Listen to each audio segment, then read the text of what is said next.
Last week, NRG's coach Chet tweeted looking for analysts to join them for next season.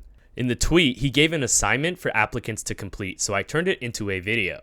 The assignment consists of 3 parts. First, you need to provide a thorough analysis of the NRG versus PRX game from Masters. Everyone always talks about the first map on Pearl, so I'm going to take a look at their last map on Bind instead. Next, you need to provide 2 Sova dart lineups for an A hit on Sunset. This might be a trick question since I personally think that Sky and Breach is a better combo, but we'll do it anyway. The last part of the assignment requires you to analyze Chichoo's Viper on Sunset, so we're going to look at some of EDG's recent matches from the Evolution Series tournament. Alright, let's start with part 1. For this analysis, I'm going to focus on NRG's attack half, which they actually won 7-5. But I want to show why that score doesn't really mean much, and how there were still many things that could have been improved. I may bring up rounds from earlier on in the series or other games in general to reference problems that NRG have been having all year. Bind has been one of NRG's strongest maps, but take note of NRG's comp in this game against PRX. This is the first time all year that NRG have swapped to playing Chamber and Brimstone instead of Sage and Harbor, and this swap happened after losing to Fnatic just days earlier. They barely had time to practice this new comp, and they clearly showed some discomfort with their new setups, so keep that in mind as I break down the match. NRG starts the half on attack and runs a standard Bind default, where the strong side takes control of B side, while Artist on Chamber is set up to lurk showers. PRX runs a set play to counter this by smoking Market and isolating the showers lurker. They get the kill on Artist, but this should have been played with more caution, since we saw this exact same play run by PRX the last time they played Bind. This is PRX's previous match against Fnatic, and you can see that Fnatic are prepared as Brimstone starts the round all the way back in tunnel. The smoke in Market was a good tell for this play, so Artist could have waited for his short player to tell him if the smoke went down before running up to trip. NRG responds by speeding up to take B, and this is also what Fnatic does as well, but both teams played this situation a little bit differently. Fnatic immediately fought into elbow and were very stubborn not to let PRX take control of it.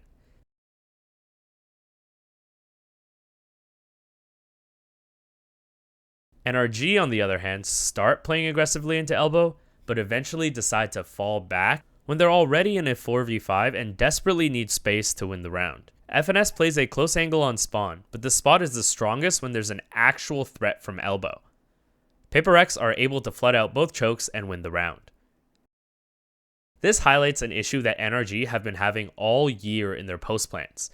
NRG have been too scared fighting for control and fall back to passive post plants way more often than I have seen in the past. One last thing to note about this round is how Brimstone drops his smokes. When there's clearly stacked aggression on A, NRG should be confident trading out close enemies. This means Brimstone has the option to drop deeper smokes, which puts more pressure on rotators. This normal smoke and spawn allows PRX to cross into elbow for free. This isn't a major problem in this round, but something that can be considered for the future. Going into round 2, we see a cool Viper lineup from NRG, which lands at the top of Long B. This forces the Octagon defender to choose whether or not to fall back or commit to a wide peek. CGRS holds this long angle, but for a second he gets distracted, loses the angle, and timings himself as he swings into Brimstone, who took control of the angle moments earlier. NRG then plays this next part very well by slowing it down. If they started rushing after the first kill, Jing has the perfect positioning on site to make a huge play, and they still have Hookah to worry about. Instead, NRG Sky Flash Hookah to clear it, and then use the Sky Dog to clear sight, which flushes Jing out of tube. Now they have an unlosable advantage and play an ideal setup in response. NRG have 3 players play the bomb, but this is all to stall time for Crashies to re-flank through elbow, and they win their eco. PRX really messed up this round, as defenders should ideally play to stall and challenge the first angles, but not commit to them. Then they can fall back to sites to take fights with their better guns and get good trades. PRX are now the ones on an eco, and NRG are cautious of a push. Eventually, they all work toward B long together, which is a good idea. Even though Jing pushes on a good timing, it's hard for him to even get one kill here. The eco was played cleanly, and we move on to the first gun round of the game. PRX swapped their aggression to B long, which is a very smart idea since that's exactly where NRG took B from the last 3 rounds. It often looks like PRX are randomly calling aggressive pushes, but they always have great reasons behind them. FNS hears this and tells his team to start working up A, but I feel that NRG are not as explosive as they should be in this situation. PRX have almost rotated back to A by the time NRG are ready to plant, but they call a play to tap the bomb and immediately TP to FNS, who is lurking outside of hookah. The bomb tap baited Gecko to TP to Showers since his team definitely calmed that the bomb was being planted. But I want to point out that this play was overcooked and not as good as it seemed. When they rotate through the TP, it isn't like FNS has actually cleared anything on B. Gecko just happens to TP as FNS starts to run onto site. But if Gecko waited or just anchored the site, he could have made a really good play while NRG were jumping out of hookah. If they took A faster after hearing the heavy push down long, they would have already had a similar situation. Watch how long it takes NRG to actually take A after hearing the B aggression.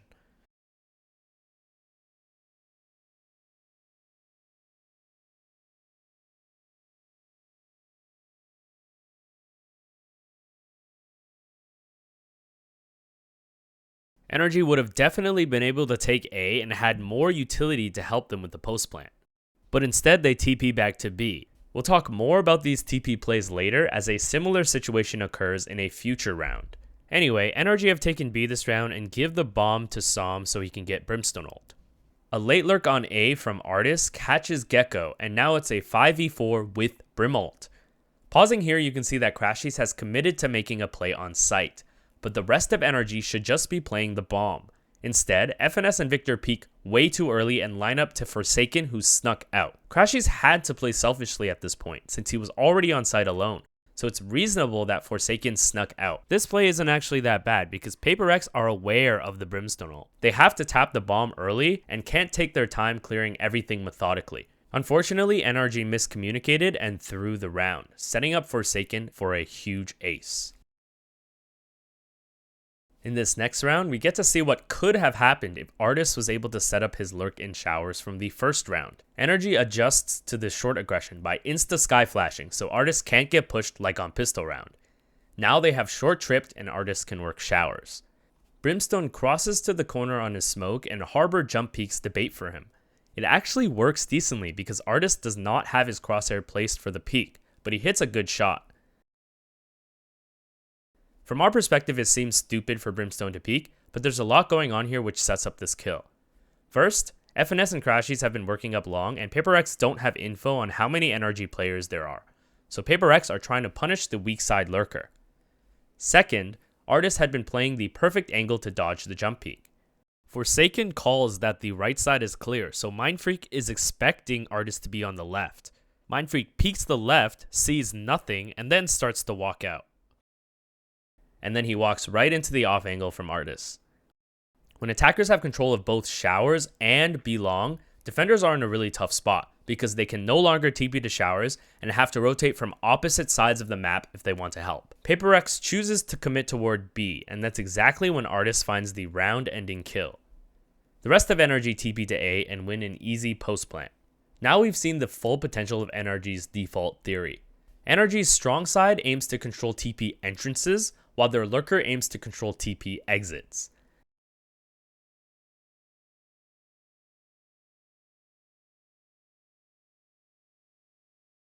This enables full cross-map rotations for NRG, which we saw in the last 2 rounds using the TPs.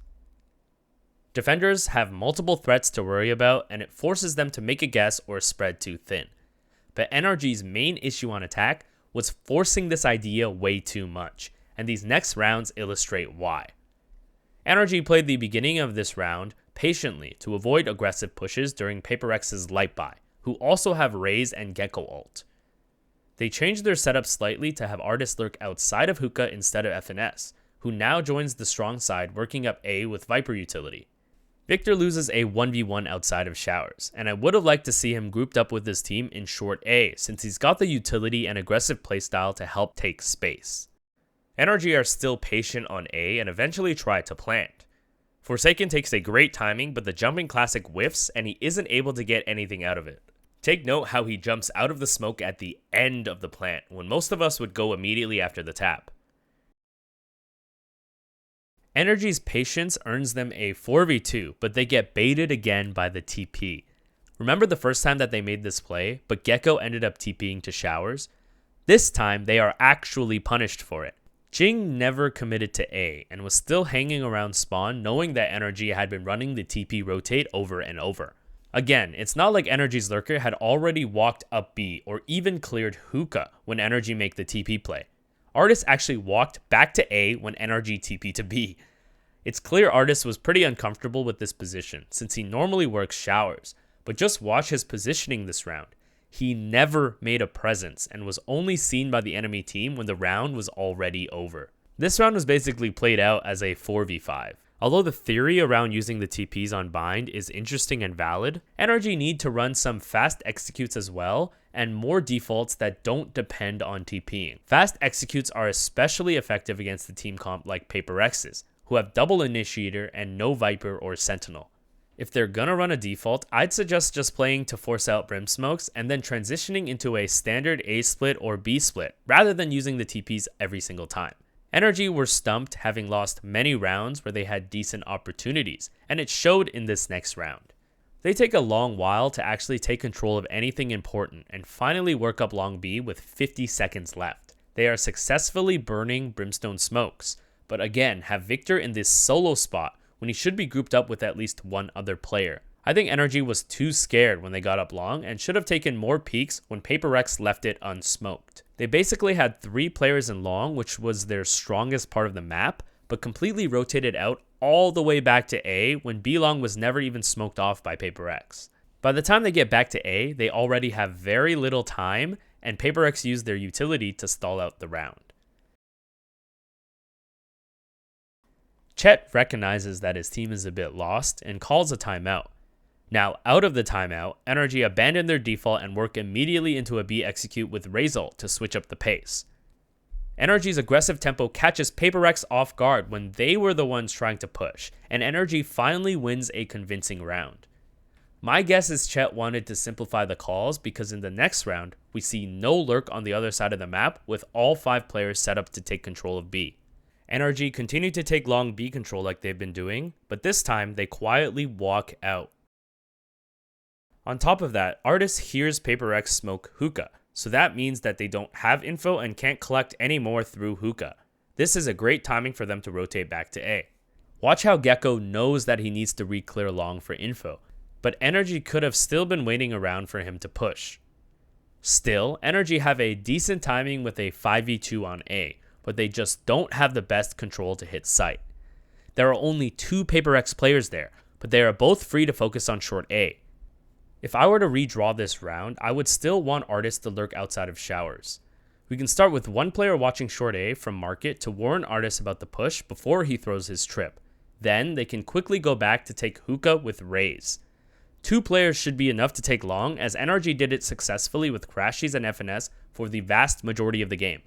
Except that one round where PRX pushed all the way down long, which should be telegraphed enough to avoid. In these positions, they can execute the same default, but this time Artist has the chance to lurk up showers for a better A execute if they come back to A. PRX run the same short A push like they did on pistol round. This is another cool read from PRX because of what we just talked about. PRX know that NRG want to set up that lurk because of what happened in the last round. Artist fortunately decides to start on the safe side of market and calls out the push from PRX. Now NRG are adapting and pushing even faster on the opposite side. You might think that the solo play from Forsaken is really stupid, and it's definitely not the most disciplined thing to do, but you also have to take solo opportunities to win at this level. Let me explain why this was a really good solo timing. The Skyflash did not tag Forsaken, so NRG think that close octagon is completely clear. If NRG were all behind that wave, they certainly would not be ready for Forsaken close inside of octagon, especially since they know he's soloing B and has never tried to make a play like this. Forsaken's play could have honestly worked, but Crashies, despite being the bomb holder, was the first on NRG to realize that they really need to pick up the tempo when PRX are pushing the opposite side. Now NRG should have B site, and FNS drops Viper ult into spawn. But PRX knows that they have to go before the pit gets set up. I really think NRG needs to get Victor out of spots like this, where he's holding the flank, and encourage him to play aggressively like before, when he would always challenge control. We saw a couple times in earlier rounds where Victor is set up in lurking type spots. Anyway, the round gets dicey even though they used 2 ults in a 5v4, and I really think it's because NRG don't take space in post plants like they used to. Som still manages to clutch it out, but in the next round you can see that the economy damage really matters, since no one on NRG can afford full armor and would have no money if they lose this round. NRG have all 5 players working A side, but this opens up a timing for PRX to push up long B. Gecko walks up long B, and I would have liked to see this type of setup from PRX, but he splits off from Devi and sits outside of market by himself. NRG are aware of the possibility of a push and try to clear everything, but Artist loses the 1v1 when he walks outside of market. Ideally, he lets his strong side clear long first, since he's pushing B short alone. NRG get the trades that they need to continue onto site, but because of how deep the fight happened, the rest of PRX are already on B. It's a 3v3 that breaks down into a 1v1, and Crashies makes a good play to win the round by flashing and then going wide on the right.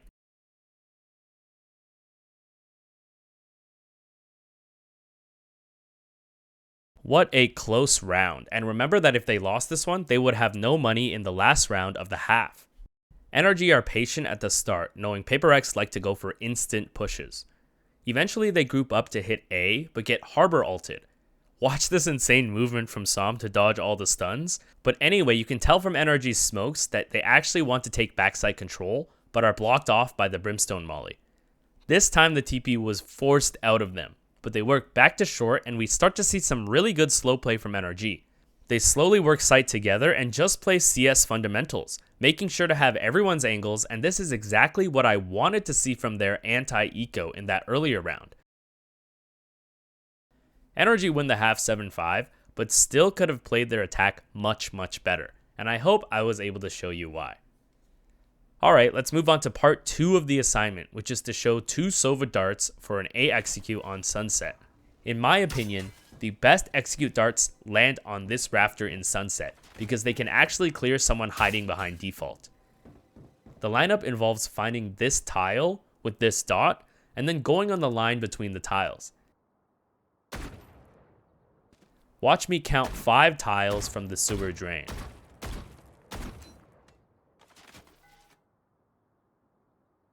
Line it up so the bottom of this blue flag is nicely within your charge bar, and shoot 1 charge. This dart clears all close angles when you're pushing out of A main, and will force enemies to back off into sight. This dart obviously doesn't clear elbow at all, because it's a dart for a push through A main, but I'll show you the second dart in the off case you decide to take elbow control instead of A main first. It's a similar setup to the first, but you go 1 more tile to the left. Watch me count 6 tiles from the sewer drain. Now instead of the blue flag, line it up so the bottom of the orange flag is nicely within the middle of your charge bar, and shoot 1 charge again. This clears some angles on site as well, but is primarily for a fast elbow push, since it clears out the entire pocket. One more time, these are both lineups for A.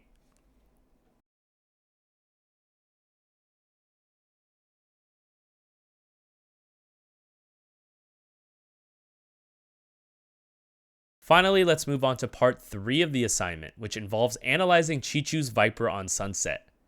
I'm going to be taking clips from 2 different matches against Trace Esports. Chichoo used 1 main setup on attack and 1 main setup on defense against Trace. Starting with attack, Chichoo uses a Viper wall to cut A main into defender spawn. When he has his orb, he throws it to cover the elbow cross. Chichoo then has the option to lurk through elbow or A main, depending on which utility he puts up or down. Trace Esports learned to counter the setup by fighting the first corridor with the Omen one-way. The setup becomes irrelevant because defenders are already past it.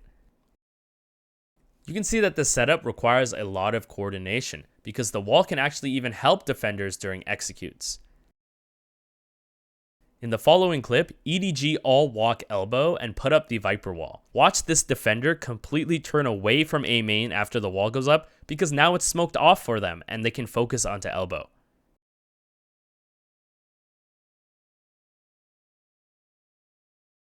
Although the setup is meant to help take control of this corridor, the angle of the wall makes it awkward.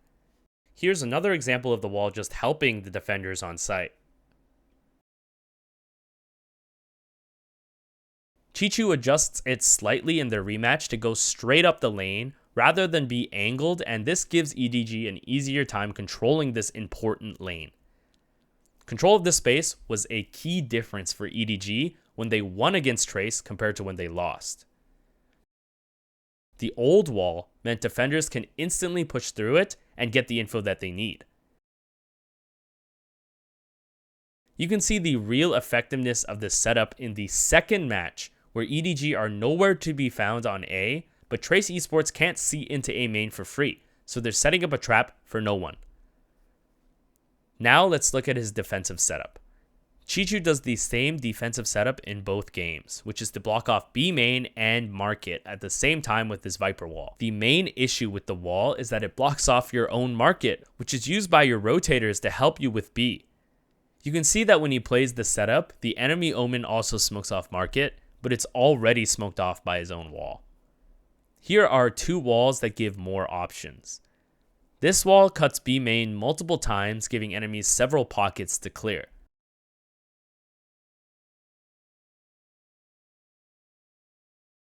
Chichoo already throws a deep orb into B main, which is good for threatening the first choke, but this wall can accomplish both. If you go with a standard wall, you can place one like this, which helps your team push down mid rather than blocking off market. Then you can still throw the deeper orb into B like Chichoo already does. Okay, that's it for NRG's analyst assignment. Not sure if I would be a good fit for the job anyway, but we'll send it to Chet to see what he thinks. Thank you if you made it all the way to the end.